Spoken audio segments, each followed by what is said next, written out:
itong IBP o yung Integrated Bar of the Philippines ay nanganganib na makasuhan dahil sa ginawa nilang paglalabas ng statement kung saan nga sinasabi nila na tama daw yung ginawa nitong mga BBM senators na ngayon yung Gatchalian Block na magkaroon ng quorum.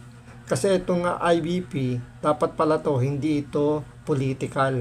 So ito samahan ng mga abogado na kumbaga lahat ng magpapasa sa bar exam kailangan mandatory maging miyembro ng IBP.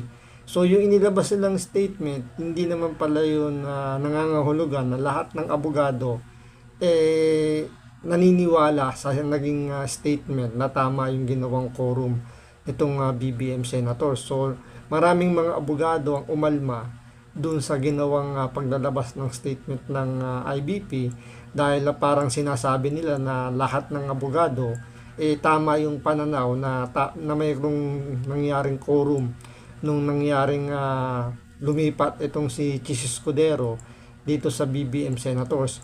Kaya ngayon itong si Gatchalian ginagamit ngayon yung statement ng IBP at talagang pinanindigan niya na siya raw yung lehitimong Senate President. Kaya dito umalma si Senator Marcoleta at sinabi nga niya rito lahat ng posibleng mangyari sa IBP dahil sa ginawa nilang action na yon. So ito panoorin po natin yung naging pahayag ni Senator Marcoleta tungkol dito sa IBP. Pero syempre bago ang lahat, kung hindi ka pa nakasubscribe sa Makapili TV, baka naman pwedeng pakipindot po muna yung subscribe button at the same time palike na rin po ng video. Wala naman pong bayad dyan, kaya pindot na. So ito panoorin po natin si Senator Marcoleta. Meron din ako nakitang mga grupo at saka mga abogado na ngayon ay dinidispute nila yung stand na ito ng Integrated Bar of the Philippines.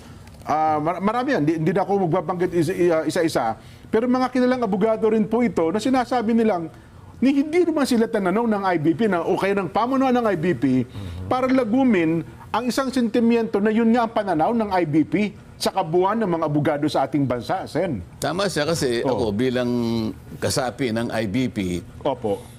wala namang tumawag man lang sa akin o nag-text sa akin. Sana man lang kung merong national na census o kaya survey. Opo. Kunyari, pinasasagot kami. Okay ba itong... Pinadala ko naman yung statement. Opo. Ito stand natin. Ano? Okay ka ba? Kung okay ka, yes. O kaya kung no, siguro baka sakaling merong semblance ng consensus getting. Halimbawa, Opo.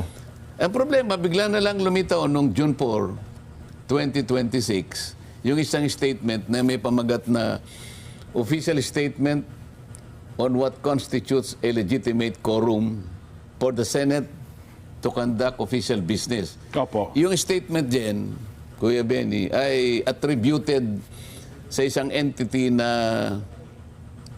ito nga, IBP, official statement nakalagay, pero nanggaling sa Office of the Director for National Communications. Okay. Pero pinalalabas nila IBP official statement. Oho. Ngayon, kinakailangang malaman ng ating mga kababayan na meron pong regulasyon ng rules of court natin Oho. na kung saan yung legal operations ng IBP ay nakasalig din sa rules of court na pinromulgate ng ating Korte Suprema. Meron pala Ibig yan, sabihin, lahat ng gagawin, lahat ng tuntunin, Opo. nakasalig dun sa Rule 139-A. Okay. Ito kasi yung tuntunin na kumakatawan sa IBP. Opo. Isa yon. At po pwede rin gamitin yung kanyang, yung bylaws ng IBP Opo. na may petsang 1974. Okay. Oho. Itong IBP bylaws, tinangka itong i-revise sa dalawang bagay. Oho. Una, yung kung paano i-amend nila yung election method at saka yung election matters. Ano? Basta po sa election lang. Sa pamunuan po ng IBP Sa pamunuan ito? ng IBP. Okay. Oho. At yung isa naman ay yung mga members ng IBP na maaaring sumama sa government service. Oho. At kung paano yung eligibility nila for election. Okay. Yun lang ang proposed amendments Okay. Ngunit hindi pa pinagtibay ng Korte Suprema, nakabinbin. Oho. So, meron lamang proposed revision Opo. doon sa dalawang bagay na binanggit ko. Kaya lang, como hindi naman napagtibay at kahit napagtibay, hindi naman naging daan yon para makagawa sila ng statement eh. Oho. Alam mo kung bakit? Yung Section 13 Opo. mismo ng Rule 139-A ng Rules of Court. Itong Rules of Court kakilala ng ito ay alam lahat, parang Biblia ito ng lahat ng abogado eh. Okay. Opo. Oh, ang nakalagay doon ay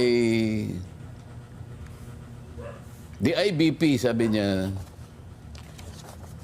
is strictly non-political Okay. and every activity tending to impair its basic feature is strictly prohibited and shall be penalized accordingly. May Sa mga pagbumuteng tuwid, pala. sa mga tuwid, hindi sila pwedeng gumawa ng isang political statement. Oho. Ayon mismo sa tuntunin namin ng mga abogado. Opo. So, Section 13 yon, Rule 139-A. Okay, ngayon, maski sa IBP bylaws, Opo. na may petsang 1974, Section 66 dyan, ano? Opo. Oho. Ang sabi rito, public statements, no committee Oho. or member thereof shall publicly express any opinion or conclusion respecting the assigned functions or work of the committee without previous authorization from the Board of Governors or the Executive Committee. Oho. Ngayon, wala namang malinaw na ito'y pinayagan ng Board of Governors o yung Executive Committee ng IBP. Opo. At wala rin namang committee na ang tawag ay Committee for National Communications na kung saan di umano nagmula yung IBP official statement. Oho. So, ibig sabihin, may naguhudas din doon sa IBP. Merong sumasubotahe doon sa ilalabas na statement ng IBP. Kasi, sa pagkakaalam natin, itong IBP, isa sila sa mga kinukuhanan ng recommendation kung sino-sino yung pwedeng mailagay pagdating sa judicial authority tulad nila ng Supreme Court at saka ng Ombudsman. So yung pinaka-recent lang dito, yung pinaka-controversial pa nga rito, yung kay Boying Remulla, di ba, na dapat yung i-appoint na Ombudsman walang kahit anong kaso. Pero dahil nga itong IBP kinlir daw o nagkaroon ng ganong klaseng panuntunan na ginawa, nakalusot itong si Boying Remulla at naging ombudsman. So, ibig sabihin, itong IBP, yung mga namumuno o yung papatakbo dyan, mga opisyal siguro, posibleng nakahaluan na ng politika. Dahil siyempre, alam natin sa Pilipinas, power and money, yan yung nagpapatakbo ngayon sa gobyerno natin.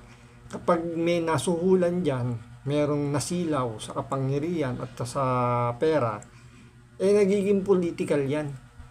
Di ba? Kasi tingnan nyo, mali-maleta yung pinamimigay na pera. Alam natin kung magkano ang laman ng isang maleta. Di ba? So, pwede na magretiro yung isang empleyado kapag ikaw ay naambono ng isang buong maleta. So, hindi natin maiiwas isipin ng taong bayan na mukhang may mga naguhudas din sa IBP at mukhang merong tumanggap din ng mali-maleta para maglabas ng ganyang statement, para yun yung magiging sandigan ng mga BBM senators, particular itong si Gatchalian, para maging kapit-tuko siya sa pwesto dahil yun yung gustong mangyari ng Malacanang para mapagtakpan yung flood control project scam na hinihiring ngayon ng lehitimong Senate Blue Ribbon Committee na pinangungunahan nito ni Senador Marcoleta. Oho. So wala pala yun. Walang committee ang ganun sa ilalim ng IBP. Walang committee ganun. At kapag kahit na may committee ganun, maliwanag dito na nilabag nila yung Section 13, Rule 139A Oho. ng IBP, Rules of Court. Rules of Court. Rules of Court. Rules of Court. Opo. parang kung tawagin namin ito, rules of procedure. Ang mga abogado parang Biblia nila ito eh. Ito yung pinagmumula ng tinatawag na remedial law. Okay. Karaniwan ay kinakabisa yun, lalo na yung mga practicing lawyers. Kailangan kabisahin mo yun para pagharap mo sa korte, hindi ka naman masyadong Napag-iwanan. napag-iwanan. Kasi yun ang palang rules of court. Ngayon, kung ito ay alam nila, hindi dapat sila gumawa ng IBP official statement. At kung ito'y pinayagan ng Board of Governors o yung Executive Committee, makakalabag sila rito. Kung hindi naman pinayagan, bakit lumitaw yung IBP official statement? Sino ang promotor dito? Kaya maliwanag, tingnan mo dapat sana yung IBP, nung makita nila ito, teka muna, saan ang galing yun? Pinayagan ba natin yun?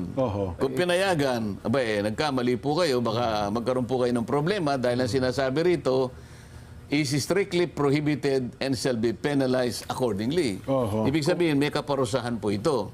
Kung hindi naman ho nila pinayagan, ano hong gagawin nila? No, ganun nga. Dapat tiningnan nila sino yung gumawa nito sapagkat ito ay inakala o ipinalitaw nila, ipinakita nila na nanggaling sa IBP. Dapat i-disown nila ito. June 4 pa ito eh. Ngayon, lumabas itong binabanggit ko kanina sa'yo na nasa page 2 ng isang malapad na dyaryo, Great Legal Minds, sabi niya gano'n. Agree. At malamang may nagbayad pa niyan kasi doon IBP na naman ang nakalagay roon eh. Hindi, advertorial Natural, may bayad, bayad yan. talaga Hindi po yan. Sapagkat, one page yun eh. full page. Ngayon, ito kaya ay papayagan ng karaniwang katulad kong miyembro ng IBP na alam ko naman na hindi sila pwedeng gumawa ng political statement pagkatapos ginastos pa yung pera ng IBP para sa ganoon ay isang pahinang ng dyaryo, ang babayaran. Kung hindi ako nagkakamali, hindi bababa sa 150,000 ng isang... Tama po, mahal yan. Baka mura pa yun. Broadsheet ito eh. Ganun pala. Isang buong pahina, ginamit nila, at pati yung IBP, yung Logo. emblem na nga, yung logo ng IBP nandoon. Ibig sabihin, meron silang pagsang-ayon dito sa ginawa nilang advertisement na ito. So, ibig sabihin, kung hindi ang IBP nagbayad nun, may ibang nagbigay ng pambayad para ilathala doon sa isang newspaper. So, dito mukhang talagang merong nagmamanipula, merong talagang kumukumpas, at pati yung IBP ay nagagamit na rin para, alam nyo yun, tumibay lang yung kanilang paninindigan na sila yung lehitimo. Itong mga BBM senators, sila yung lehitimong Senate nung may hawak ng Senado. Tandaan nyo, ito legal battle pa to, legal kailangan pa tong desisyonan. At ang tanging makakapag-resolve lang ito, walang iba kundi ang Supreme Court. Kahit pa maging sila pa yung pinaka-brilliant mind pagdating sa saligang batas, sila na yung pinakamagaling, sila na yung mga top-notcher dyan, pagtipon-tipunin pa, pati mga law din, isama mo na dyan sa IBP na yan, hindi pa rin sila yung last word dyan, kundi ang Supreme Court.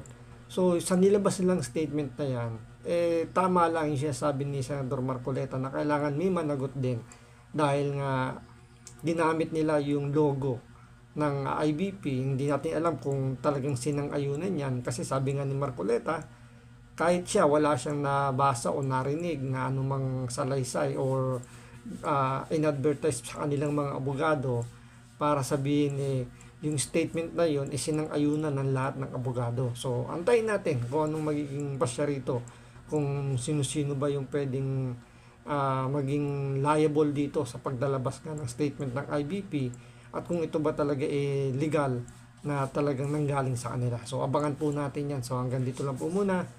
Maraming salamat po sa panonood. Ingat po kayo lagi. God bless.